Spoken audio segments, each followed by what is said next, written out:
The late afternoon sun hung low over Red Hollow like a bruised eye, casting long shadows across the dirt-packed street and turning the air thick with dust and the sour smell of whiskey spilled too many times. Inside the saloon, the light barely fought its way through grimy windows, but it was enough to catch the glint of sweat on the men's foreheads and the dull shine of coins changing hands. The place was crowded cowhands fresh off the trail, drifters with nowhere better to be, and locals who came for the spectacle more than the drink. A low murmur ran through the room like wind over dry grass, rising and falling as Hank McCord shoved his way to the center, dragging a girl behind him by a rough rope looped around her wrists. She was 22, though she looked both younger and older in the way hardship carves time into a face. Her hair fell in dark tangled waves past her shoulders, streaked with trail dust and defiance. Her dress, once perhaps a soft blue calico, was torn at the hem and stained with things no one wanted to name. But it was her eyes that stopped the room for a heartbeat green as new grass after rain, fierce and unblinking, daring anyone to look away first. They called her Tessa, though few knew if that was the name her mother had whispered, or one she'd claimed when the world tried to strip everything else from her. Hank jerked the rope, forcing her to stumble forward onto the cleared space of floorboards, worn smooth by boots and broken promises. "Right here, gentlemen," Hank bellowed, his voice slurred and wet. He was a big man gone soft around the middle, cheeks flushed red from drink and spite. "Prime stock, or so they said when I took her in. Turns out she's worthless. Can't cook worth a damn, won't bow her head for nobody, and sure as hell won't stay put. Too wild for any decent man." He laughed, a phlegmy sound that made a few in the crowd chuckle along, though their eyes stayed sharp on the girl. "Bids start at $10. Who wants a taste of trouble?" Tessa stood straight, despite the rope biting into her skin. Blood had dried at the corner of her mouth from where Hank had backhanded her earlier for speaking out of turn. She didn't cry. She hadn't cried in years. Instead, she lifted her chin and met the stares one by one, as if measuring each man for the coward he was. "You're the one who can't teach anybody anything," she said quietly, her voice steady enough to cut through the noise. "Least of all yourself."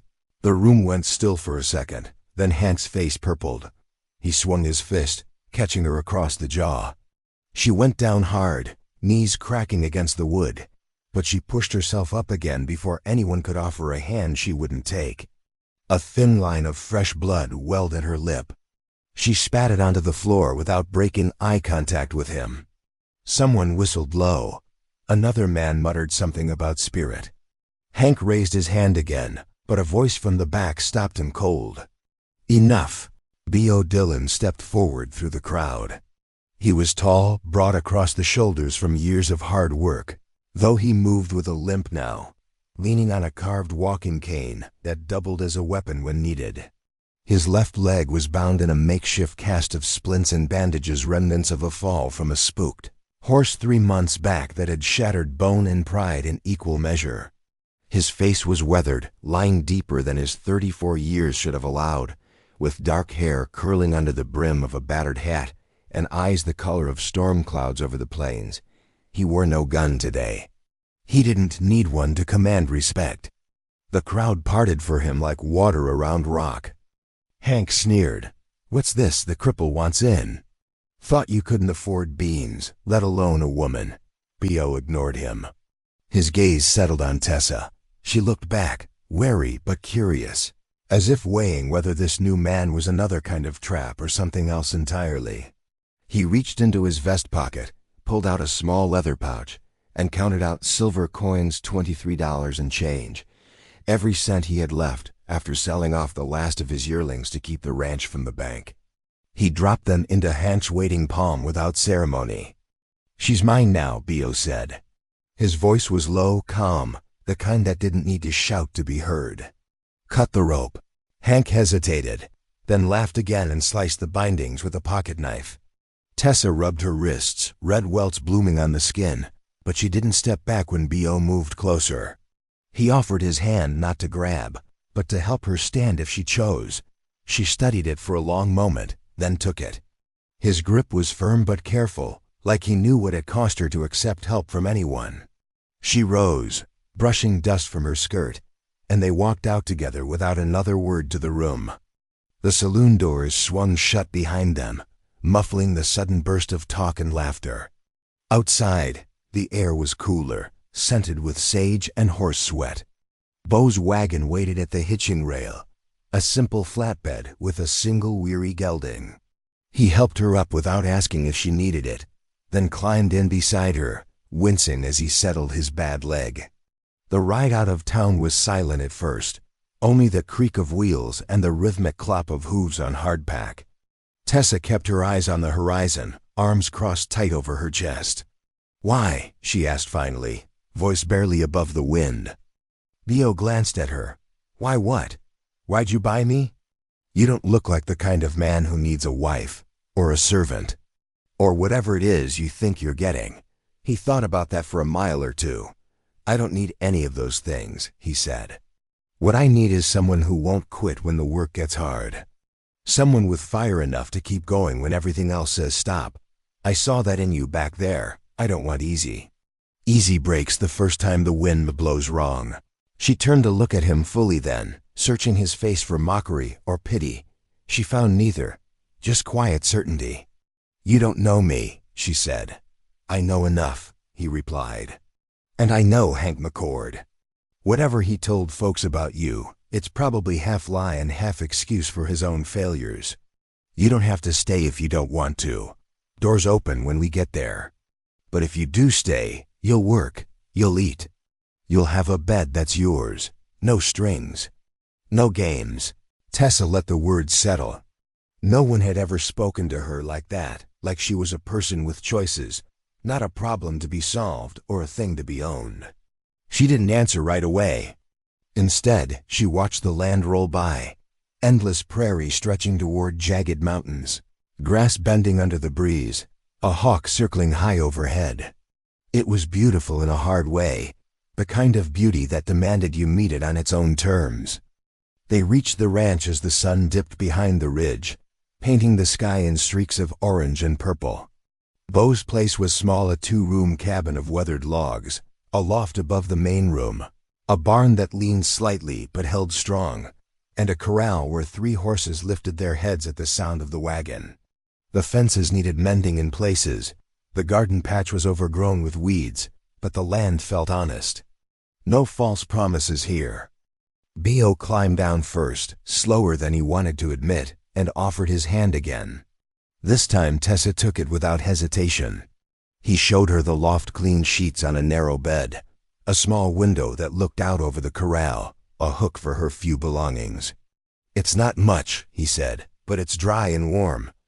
"It's more than I've had in a long time," she answered softly. He nodded once, then left her to settle. Downstairs, he built a fire in the stove and set coffee to boil. Outside, the night came on fast, stars pricking the dark like scattered coins. Tessa stood at the window, listening to the horses shift and sigh in the corral. For the first time in years, she didn't feel the need to plan her escape before morning. Not yet. She didn't know what tomorrow would bring: more work, more silence, maybe more questions. But for tonight, she let herself breathe. The man downstairs had paid to free her, not to chain her. And that small difference felt like the first crack of light in a long darkness. The first weeks on the ranch settled into a quiet, steady cadence. Tessa rose before first light, descending the loft ladder on bare feet so as not to wake Bio. She found the stove already warm, coffee brewed, oats simmering low. He never asked her to cook. She simply began, first from ingrained habit, then because she noticed how the smell of frying bacon softened the hard lines around his eyes. She learned his patterns the way one learns a wary animal. The morning stiffness in his shattered leg, the soft grunt when he rose, the long, assessing look he gave the horizon before stepping into the day. Bio gave her space. He pointed out the ranch boundaries, 300 acres of grassland hemmed by creek and Red Rock Ridge, then stepped back, letting her choose her place in it. She chose the horses. There were 4, the patient wagon gelding, 2 brood mares, and Ranger, the young bay colt who had never accepted a proper saddle. Bio had tried breaking him after his own fall, but pain made his hands uncertain. Ranger sensed weakness and threw him twice before Bio turned him loose to figure himself out. Tessa watched Ranger from the fence the first afternoon she was alone. He moved like contained lightning, head high, ears sharp, tail whipping. She entered the corral empty-handed except for a rope halter and a small tin of crushed oats. He snorted and spun away. She didn't pursue. She sat cross-legged in the dust and waited. Hours slid by. Sun climbed, descended. Flies droned. Ranger circled wider, then narrower, curiosity overtaking suspicion. When he finally dropped his muzzle to sniff her open palm, she let him lip the oats without reaching. Next day, same ritual. On the third, he allowed the halter. On the fifth, she walked him in slow circles, his stride matching hers like a long familiar dance. Bio observed from the porch one evening, cane resting against the rail. When she finished and released the colt, he said only, "You've got away with the wild ones." She brushed dirt from her palms. He wasn't wild. He was waiting for someone who wouldn't hurt him first. Bio studied her a moment longer. Maybe that's the same thing. That night they sat together on the porch for the first time. Crickets thrummed in the cooling grass. Pine smoke drifted from the chimney. Tessa hugged her knees, staring at stars sharp enough to cut. Bio rolled a cigarette, offered her the pouch. She declined. "You don't speak much of before," he said quietly. "Not much worth the breath." Her gaze stayed on the sky. "Mother died when I was 9. Father drank until the bottle mattered more than we did. Sold me to Hank at 16 to square a debt. Hank thought beatings would make me docile. They didn't." Bio exhaled smoke in a slow stream. "He ever—" "No." The word came flat and final. "He wanted control, not flesh. Starved me, worked me to bone, reminded me daily I was nothing. But he never crossed that line. Maybe he knew I'd find a way to end him if he did." Bio nodded once. "Good." Silence returned, comfortable now. A coyote yipped in the dark distance. Tessa felt something loosen inside her ribs. Winter struck early and merciless. Snow buried the plains by late October. The creek froze to iron. Beau's legs screamed in the cold. He moved slower, leaned harder on the cane. Tessa took the heaviest tasks, hauling water from the unfrozen spring, splitting wood until her palms blistered, riding fence lines in biting wind to mend wire before cattle drifted. She learned to read weather and sky color, learned which horses needed extra grain when the wind turned knife-edged. One blizzard night the wind shrieked like a living thing. Bio tried to reach the barn. His leg gave on the icy steps. Tessa caught him, arms strong around his waist, half dragged him back inside. She settled him by the fire, then went out alone into the white howl.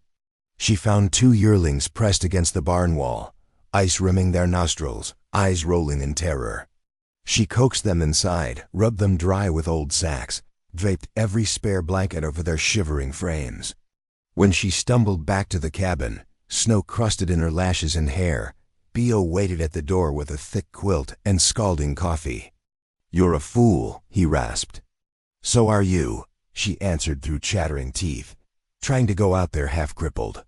He pulled her against him, then sudden, necessary. She let him.